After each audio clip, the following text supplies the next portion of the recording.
Welcome to Glen Helen.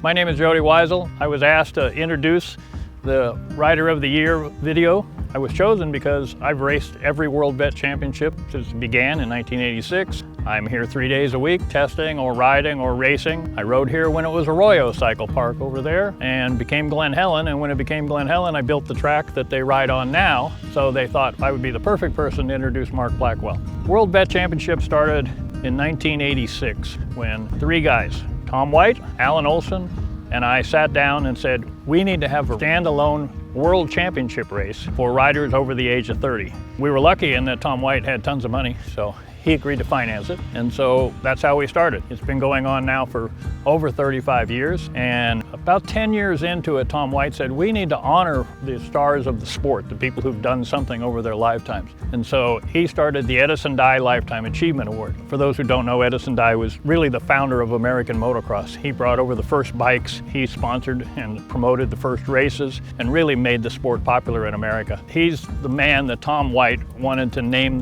his award after. So down this walkway, underneath the Walk of Fame, are the plaques that honor 27 men who had something to do with the advancement of the sport of motocross. And this week, at the World Vet Championship, we are going to honor Mark Blackwell.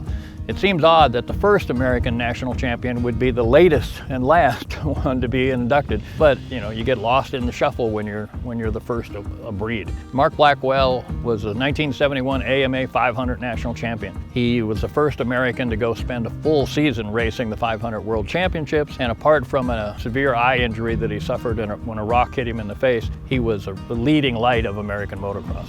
So let me wrap this up by saying that I'd like to thank Bud Feldkamp, who owns the track and has financed all the World Vet Championship. I'd like to thank Lori Wilson for making the track available to us. She's the general manager.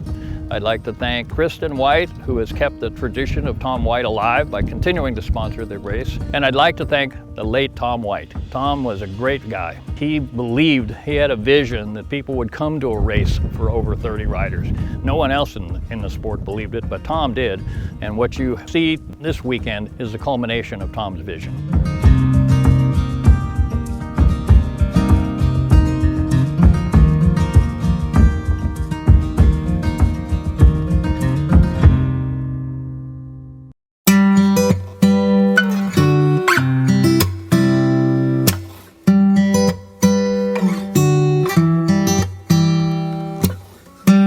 Such a family friend. He worked with my dad at Husqvarna. I'd say that was probably late 70s, early 80s. And just got to know him a little bit through that. You know, I was a young kid and knew of him and knew him as a family friend. And then just as life happens, you know, you separate a little bit and people go their ways, and I was just a kid doing my thing. And then come around 05, 06, when KTM was having conversations with Polaris, I got reconnected with Mark on a professional level and also was able to just feel that personal relationship again. And through that, I recognized what a mentor he was and what a leader he had been in our industry. Somewhere around 13 or 14, as we were building up the Husqvarna business back in North America again, I reached out to him and said, boy, I'd really love some help and some mentorship, and actually hired him to be my executive coach for a number of years while we were working on that project. And from there, it's just blossomed into an incredible relationship of mentorship. He's constantly helping me grow and teaching me the life lessons and the balance of work and life. And really, ultimately, you know, he's been an inspiration on a professional level about being a motorcyclist first and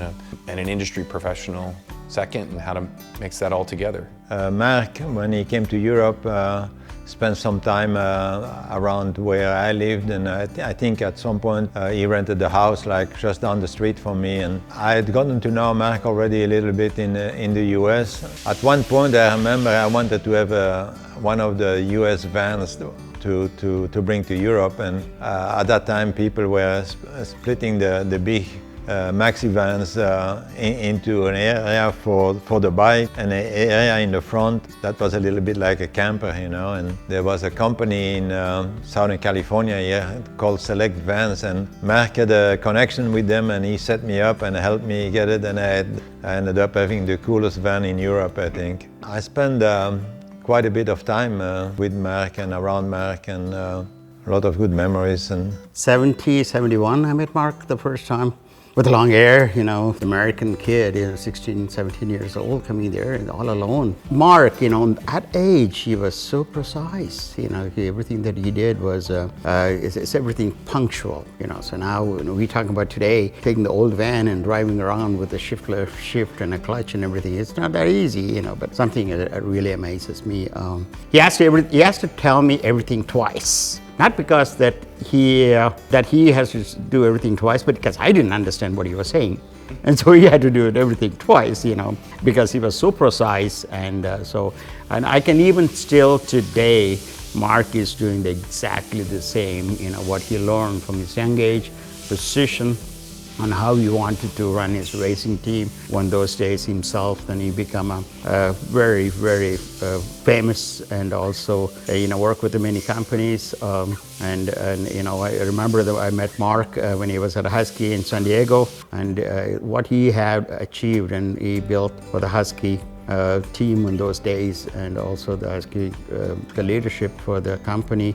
It is always remarkable. Then I see him growing from the Husqvarna operation, and they've been parallel to him and watching everything what he has done. These are the good times, and a professional. I have to say, it's still, he hasn't changed much. He still talks about twice. He explained to me everything twice, which I think is fascinating to work with. Mark is involved with us, some special project with us, and his preciseness and his teaching and to the executives and everything what he has done and learned. It is phenomenal.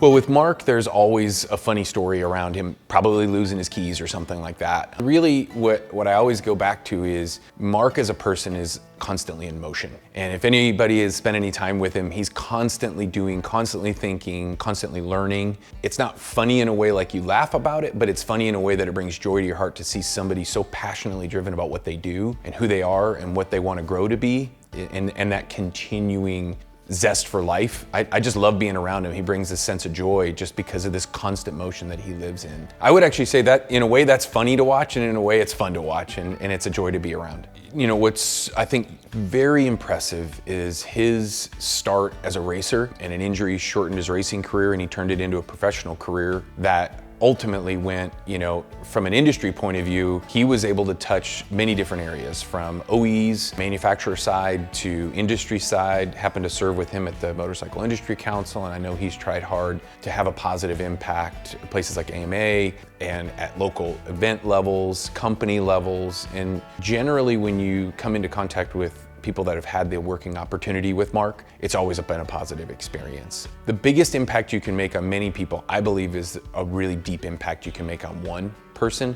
And there's so many people that I think have had a deep impact from Mark over their career, and how they've been able to be a motorcyclist first and really continue their growth in their professional side, in their industry side, in their education, and that zest for life. I think that the deep impact he's made individually across many people is what I would say is probably his largest accomplishment.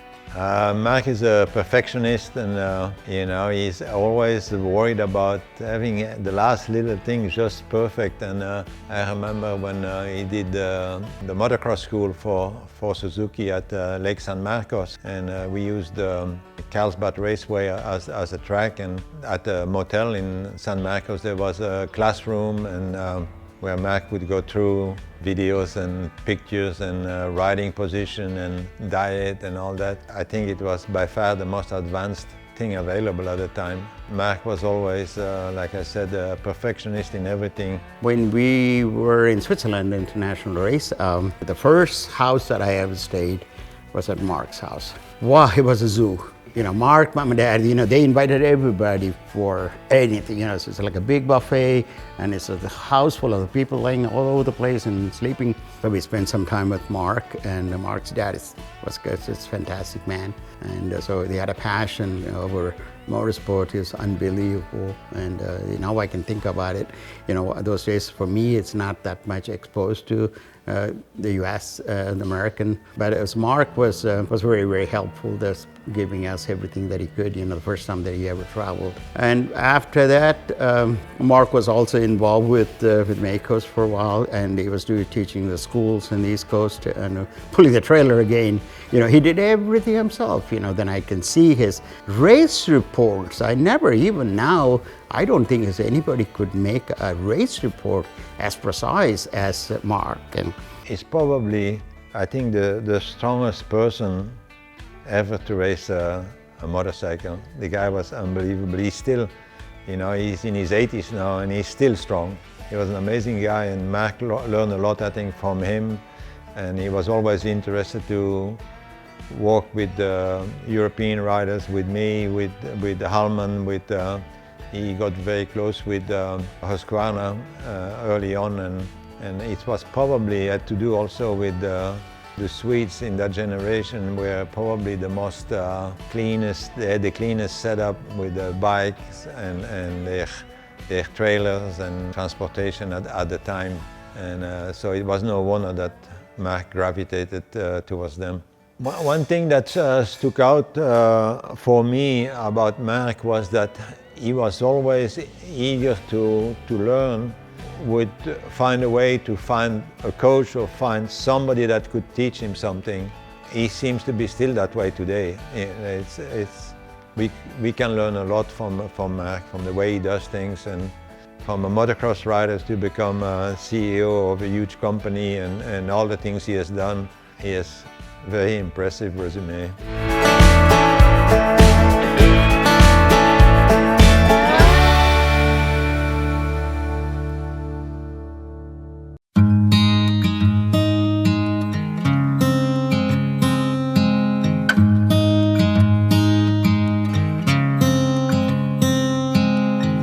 He was a rider as well as a manager, an executive. Then he did a fantastic job, and after that he moved to Suzuki. I'm sure that I traveled with him, and even though we're in a different company manners, I can see his professionalism. He's part the Suzuki as well, the higher level, and that I can still see him today.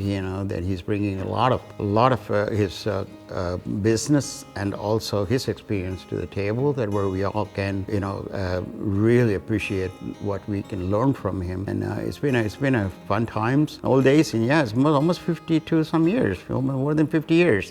This is something that we all have to be proud of. What an achievement, what a career. You still got more to do, so much learning to do, so much growth to do. Deeply appreciate everything you did for me personally, the leadership that you've provided to all the teams that we've been engaged with, and your commitment and passion to always growing the sport, always growing yourself, always learning and going forward. Just so many thank yous and so many congratulations. And Mark, you and I have a little saying that we don't like to celebrate, so don't get too excited. There's more to come, and keep growing. Mark has been inspired by a lot of people, the companies that he worked with, and so he has a lot of great visions in his life, and he made it also part of the motorcycle industry what it is today. Mark, we are so proud of you, everything what you have done, and here you're getting the Edison Dye Lifetime Achievement Award. You deserve it. You are very well deserved that. Congratulations, and hope that we'll continue to work with you and building the passion of motorcycling. He is an example to follow for all of us. He's always improved himself, always studied to get better, and his career has just been a steady climb. I wish I was as good at as he was in learning and improving myself the way he did, and I think a lot of people can, and that's true for all the riders today. And from young to older riders, like on the older riders, I think they can learn a lot from what one can do with if you have an open mind and are willing to learn and find ways to learn. He is one of my, I have a lot of respect for Mark. He is really awesome. Tom White created the Edison Dye Lifetime Achievement Award to honor those with a passion for motorcycles and their contribution to the sport. Dubya is proud to give this year's Edison Dye Lifetime Achievement Award to Mark Blackwell. Mark was a professional motocross racer and friend of Edison Dye's, who made a seamless transition into the corporate world. Congratulations, Mark Blackwell.